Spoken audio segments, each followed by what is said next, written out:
Hey guys, it's your girl Jay. As you can see, AK is dancing on the upper left, Nani is smiling beautifully in the upper right, and I am on the bottom.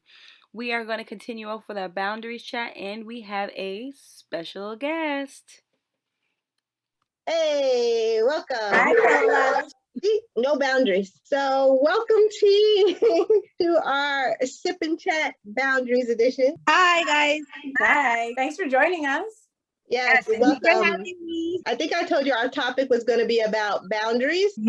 So, we were talking about a little while ago personal space boundaries, and AK was saying, like, when she sleeps, she don't want anybody next to her. When she sleeps, not even her daughter. And then I brought up, like, because of COVID, I'm so used to having space when I'm out in public. And now that the restrictions are lifted and people are getting closer, it's kind of like, okay, chill type of thing. You know what I mean? Did you have anything to add about personal space boundaries? I do feel you when I'm out in the grocery store or something. If someone is still like over here, I give them a look like it's still COVID. I need you not to be on my back, 3 feet back. It gives me a little anxiety. If they are that close, it does give me anxiety. I'm not used to that yet. Before COVID, I didn't really mind unless I was like on public transportation. Then I need my space, which is weird because it's like everyone is all together and squished up. But yeah. And then we have moved on to boundaries with your family. And how do you negotiate those type of boundaries? I said my biggest way is because there's 40 minutes drive between where I live and where my family lives. So boundary wise, like to see them physically, they have to like give me a heads up. For me, distance helps with my boundary. I think distance is key because living here with It definitely helps. and my family, you have to communicate to tell them what your boundaries are, and then they feel very like offended or hurt. I'm not trying to hurt your feelings, but I need my space and I need my privacy, but they don't understand. I think family will understand a little bit more. I think they will be the most hurt and the most bothered, but they won't reject, and eventually they end up respecting it, as opposed to like, you might lose some friends when you like, hey, listen, like, don't call me, after 9:30, blah, blah, blah. It's like, you just may not hear from those people anymore. But your family's going to be like, all right, 9:25. Oh, I still got 5 minutes. How you doing? You're like, fuck. All right. Jay, what do you think? So I agree with T that I think that it's much harder with family. I had mentioned in the beginning of the intro of the video, I'm going to mention it again. I am very bad with boundaries, almost as if I don't know the definition of boundaries. Specifically with my family, I'm in the same house that they are in. And, you guys, I'll be on the phone with you and you can see, my brother would maybe just pop in. Doesn't matter what we're talking about or if I'm dressed when we're talking or whatever, he just kind of comes in. And then one day, they kind of, it was so funny. They kind of said to him like, hey, you don't knock. You don't respect that she's in her 30s and maybe she's like a minute. And they kind of went hard on him. He was like, oh, whoa, do I do that, Jay? And I'm like, yeah, you do. And he's like, oh, all right, no problem. So he started knocking. I was like, oh my God, you did it. You guys, you broke the mold. And then he went back to going back in. I didn't tell you guys. He went back to coming back in. I was going to ask you. He probably forgot. It probably worked for like 2 days and he was like back to normal. It's okay. We don't mind to give him a little reminder. It was so good for like 2-3 weeks. I was like, all right, this is all right. Pavlov's dog, ring the bell, drool. It's gonna work. And then he kind of just went back to it.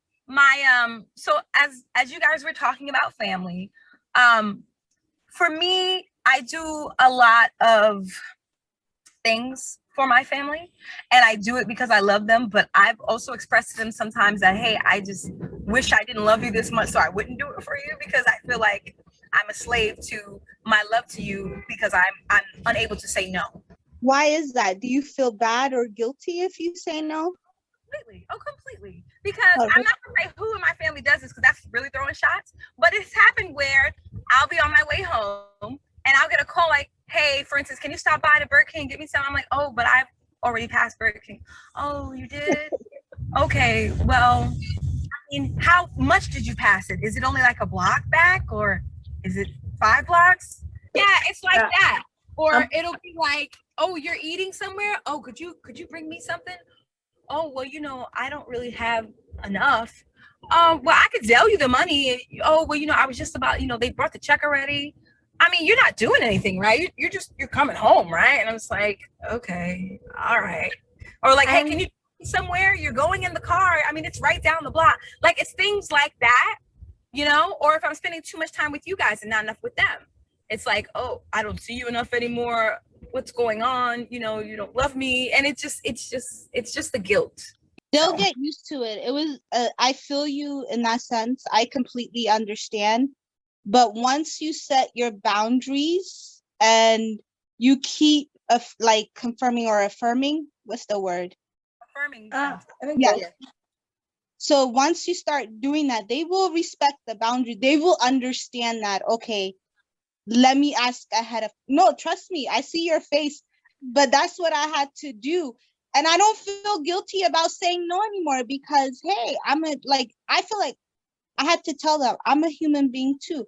Hey, if you want me to do something a certain time, let me know ahead of time, 2 or 3 days before you want me to do it, not right then and there, because I also have a life. I also want to do the things I want to do. Everything is not around you. You get what I'm saying? And I want to piggyback off of what T just said, because granted, not every scenario is going to be 3 days notice. If they're wondering, if you can get something from Burger King or Harvey's or whatever, but you got to also be able to just say like, oh, it doesn't work, or no, I can't go back, or I have another priority, whatever's going to sound as not cruel as possible. Like, you're not just saying, no, I don't want to do that. You're saying, hey, like, I have other priorities, and you missed your shot. If they would have called you beforehand, or if they would have said at 5:00, hey, on your way home, can you stop by at Burger King? You have enough time than, being told when you're like 2 minutes into the driveway and now you feel like you got to go back out, or something like that. Or you could just say you're tired and they will feel guilty. Use reverse psychology. Be like, I'm really tired. I had a long day at work. Yeah, like, I'm like, yeah, I'll say I have my period every like 2 days. I'm going to say something. Hey guys, okay, so let us know. How do you feel about boundaries with your loved ones or even with your parents? How do you handle that? What are your tips and tricks? Let us know in the comments. We would love to know what kind of problems you guys are having or problems that you may have had before with setting boundaries with your family. Don't forget, we have another follow-up video. Number 3, this is going to be about lovers and friends. Those boundaries, how to set them, how do you work with them? Do you have any boundaries? So please follow, like, and subscribe as we head into our next video with Limits with Lovers and Friends. Take care and thanks again for watching Three Thick and Thin.